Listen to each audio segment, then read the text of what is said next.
بسم اللہ الرحمن الرحیم۔ سورہ بقرہ آیت نمبر 222 میں قرآن پاک میں اللہ تعالیٰ فرماتے ہیں، اور تجھ سے پوچھتے ہیں حکم حیض کا، کہہ دو وہ گندگی ہے، سو تم عورتوں سے حیض کی حالت میں الگ رہو اور نزدیک نہ ہو ان کے جب تک وہ پاک نہ ہو جائیں، یعنی ان کے ساتھ جمع نہ کرو، اور پھر خوب پاک ہو جائیں تو جاؤ ان کے پاس جہاں سے حکم دیا تم کو اللہ نے، یعنی قبل میں جمع کرو، دبر میں نہیں۔ بے شک اللہ پسند کرتا ہے توبہ کرنے والوں کو، اور پسند کرتا ہے پاکیزگی، صفائی ستھرائی حاصل کرنے والوں کو۔ اور نبی کریم صلی اللہ علیہ وسلم کا فرمان ہے، یہ ایک ایسی چیز ہے جس کو اللہ تعالیٰ نے آدم کی بیٹیوں کی تقدیر میں لکھ دیا۔ بعض اہل علم نے کہا کہ سب سے پہلے حیض بنی اسرائیل میں آیا۔ ابو عبداللہ امام بخاری کہتے ہیں کہ نبی کریم صلی اللہ علیہ وسلم کی حدیث میں تمام عورتیں شامل ہیں۔ حدیث نمبر 294۔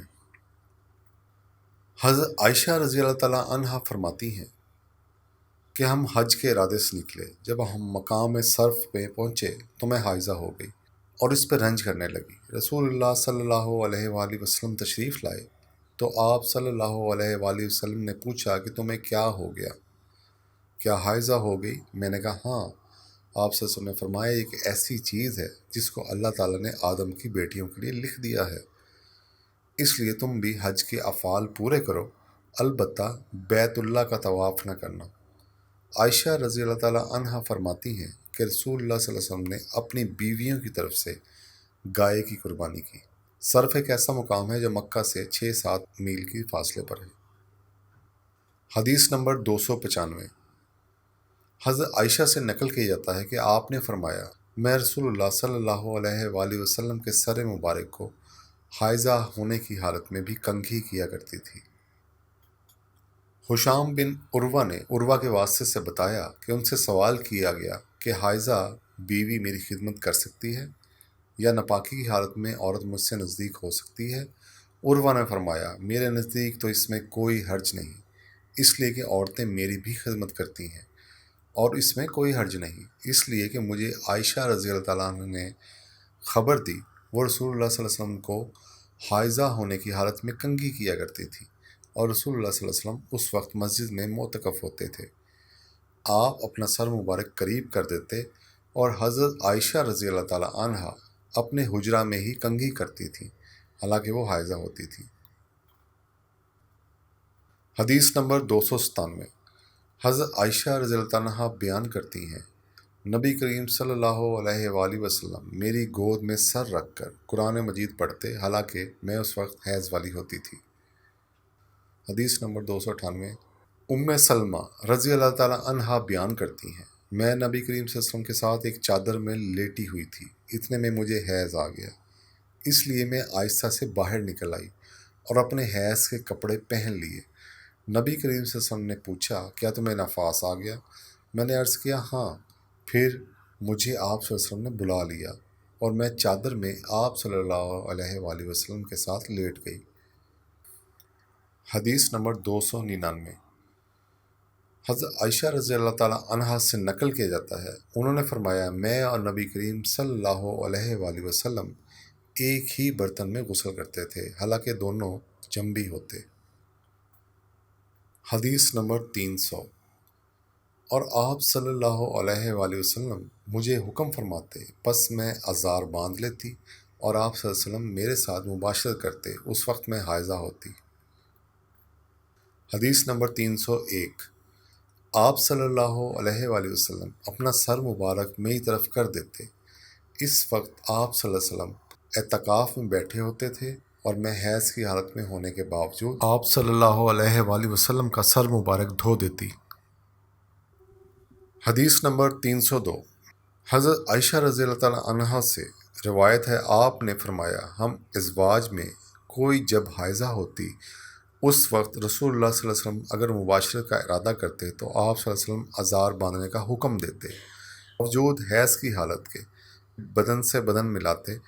آپ نے کہا، تم میں سے ایسا کون ہے جو نبی کریم صلی اللہ علیہ وسلم کی طرح اپنی شہوت پر قابو رکھتا ہو؟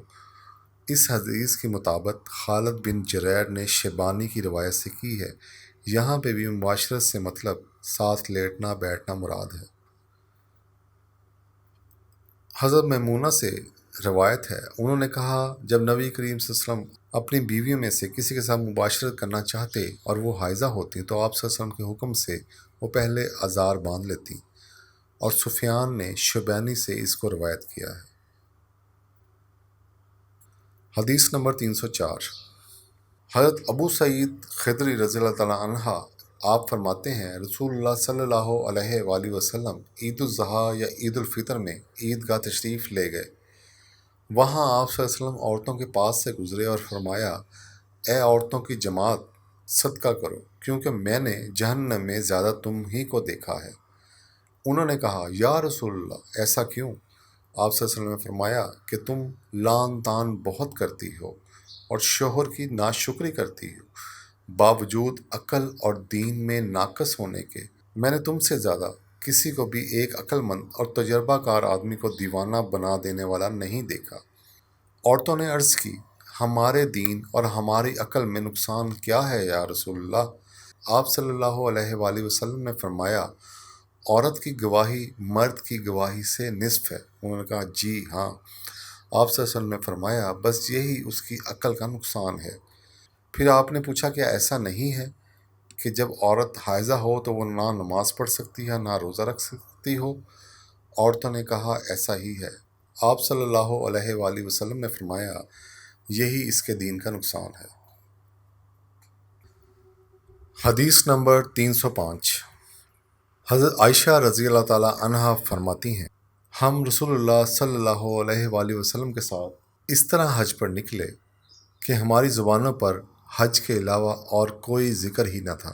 جب ہم مقام صرف پر پہنچے تو مجھے حیض آ گیا۔ اس غم سے میں رو رہی تھی کہ نبی کریم صلی اللہ علیہ وسلم تشریف لائے۔ آپ صلی اللہ علیہ وسلم نے فرمایا، کیوں رو رہی ہو؟ میں نے کہا، کاش میں اس سال حج کا ارادہ ہی نہ کرتی۔ آپ صلی اللہ علیہ وسلم نے فرمایا، شاید تمہیں حیض آ گیا۔ میں نے کہا، جی ہاں۔ آپ صلی اللہ علیہ وسلم نے فرمایا، یہ چیز تو اللہ تعالیٰ نے آدم کی بیٹیوں کے لیے مقرر کر دی ہے، اس لیے جب تک تم پاک نہ ہو جاؤ طواف کعبہ کے علاوہ حاجیوں کی طرح تمام کام انجام دو۔ حدیث نمبر 306، حضرت عائشہ رضی اللہ تعالیٰ عنہ نے بیان کیا، فاطمہ ابی حبیش کی بیٹی نے رسول اللہ صلی اللہ علیہ وسلم سے کہا، یا رسول اللہ میں تو پاک ہی نہیں ہوتی، تو کیا میں نماز بالکل چھوڑ دوں؟ نبی کریم صلی اللہ علیہ وسلم نے فرمایا، یہ رگ کا خون ہے، حیض نہیں، اس لیے جب حیض کے دن جن میں کبھی پہلے تمہیں عادتاً آیا کرتا تھا آئیں تو نماز چھوڑ دو، اور جب اندازے کے مطابق وہ دن گزر جائیں تو خون دھو ڈالو اور نماز پڑھ لو۔